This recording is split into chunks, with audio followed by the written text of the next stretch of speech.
what does the best student actually entail? How do you become the best student? The best student to you may be getting the best grades possible. Whilst that's not 100% wrong, I feel like there's a lot missing there too. I think to be the best student, you need to best prepare yourself for adult life. So grades are important. You need to get the grades to get into uni, maybe do an apprenticeship or some other job prospect that you may particularly want. But that's not all to life.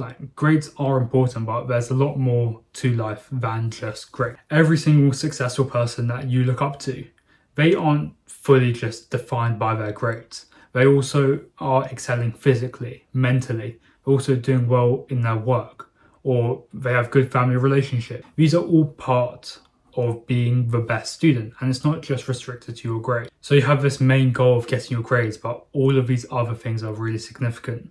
Maybe you simply aren't ambitious enough to realize that you want to become the best adult possible, as well as just being the best student. Hopefully that opened your eyes a little bit. Maybe you didn't realize that becoming the best student entailed all these other things too. But if you are still adamant that you just want the grades, that's the only reason why you're here, then maybe you're simply not ambitious enough. So you must have that desire to become the best version of yourself. I honestly believe that anyone should have this desire, and I'm saying anyone. People need to have this desire so that they can become successful, because this type of ambition may be uninformed, may be informed. This is the prerequisite or the requirement for success. But if you don't really have this ambition in the first place, then you won't have this desire to either improve or to gain all of those things later down the line. So the main ambition that you need to have, or the first thing before you do anything, is the desire to improve yourself. Well, that could be physically, could be mentally, could be in your work, as I said earlier. So recently I've been putting a lot more focus into the gym, and I've noticed that when I started doing that my productivity increases, I feel happier generally, and I speak to my family a lot more. This is all like a chain of events.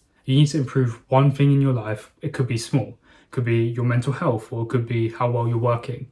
And that will ultimately compound to you being more happy, you feeling good more of the time, and eventually you becoming more successful. So the secret to becoming the best student is to ultimately be on some sort of self-development. But you will forget this desire. You're not driven all the time, I'm not driven all the time, and you don't particularly want to see your goals all the time. I know the most successful people have some sort of way of being driven all the time and looking at the goals all the time. But that's simply not me at the minute, and it's probably not you at the minute either. But I've developed a way in the past few weeks that has really helped me to be more driven and be more in tune with what I want to achieve. I'm going to tell you how, and this is going to be the action step for you for this video. It's all well and good teaching you how to think, but if you don't actually apply it, it won't be useful to you. So what I've been doing over the past few weeks is that I've had my goals and some sort of affirmations in my face almost 24/7. So on my lock screen, I have goals, then I have affirmations beneath it. So goals is quite simple, right? What do you want to achieve within the next 6 months or next year or so? Let's say you got A-levels next year and you want to get 2 A's and a B. Or you got GCSEs next year and you want to get a couple 9s, a couple 8s, a couple 7s. You need to be aware of what you want to achieve.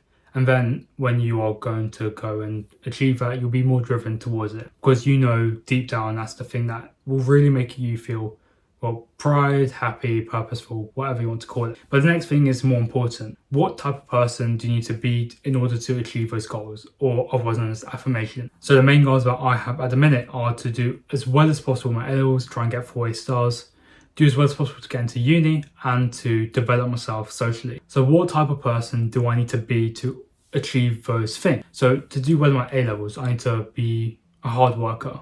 I need to be disciplined. I need to work even though I may not feel like it on some days. Or to develop myself socially. What do I need to do? Or who do I need to be? I need to be more confident. I need to be more open to conversation. You need to remind yourself that that is the person that you want to be in the future.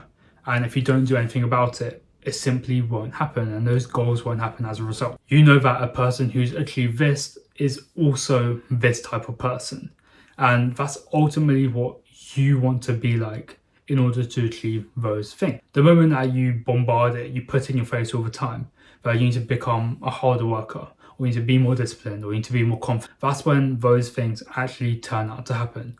You start doing those things, start doing actions which turn you into that type of person. I want to develop myself socially, and I've been doing that over the past few months at the gym. I find myself speaking to more and more people every single time because I told myself if I want to develop socially, I need to be more confident. So I'll go up to more people, or I need to be more pleasant to speak to. So I practice how I speak to people whilst having a conversation. Becoming the person that you want to be comes more in the next module. So I'll see you there.